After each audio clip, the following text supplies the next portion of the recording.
Nick Angelis, CRNA here from the FreshRN team.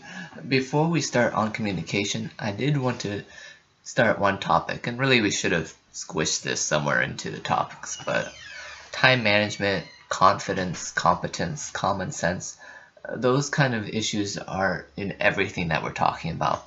So just to go over, this is controversial, but your textbooks tell you about the ideal situations. We want you to stay afloat in difficult work environments where every day you have to choose something that doesn't get done. This is especially true for those of you in med-surg. We have 8 patients. They're all sick. Nobody cares enough to put any of them in the ICU.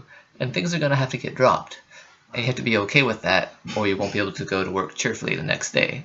Now, you can have a cold heart like me, or there's a much better way, which is that you just have to figure out what you're going to let slide. And it can't be the same thing every shift, otherwise you're Nick, the nurse who never empties his Foley catheters, or Kathy, the nurse that always leaves you with a bad IV. But sometimes you have to decide which task is the least important. So, before we even start this, I jotted a quick note. Okay, so I copy-pasted a paragraph from my book, and it's about competence. I want you to be confident.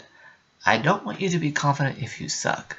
But a lot of that confidence and competence is about common sense. If you can quickly realize, oh, this is okay, this is not okay, everybody else is saying this is fine, but it's not fine. If you've got that quick sense of what's good and what's wrong, then you can do your job much quicker, much more efficiently, and your patients will be so much better because of it. For instance, I had a professor in nursing school who said, "Common sense tells you you don't give 40 units of insulin."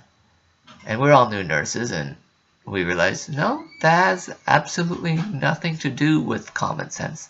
That's a very arbitrary dose of medicine. So it's hard to know what is and what isn't common sense. But we'll talk about that and you'll get a better understanding.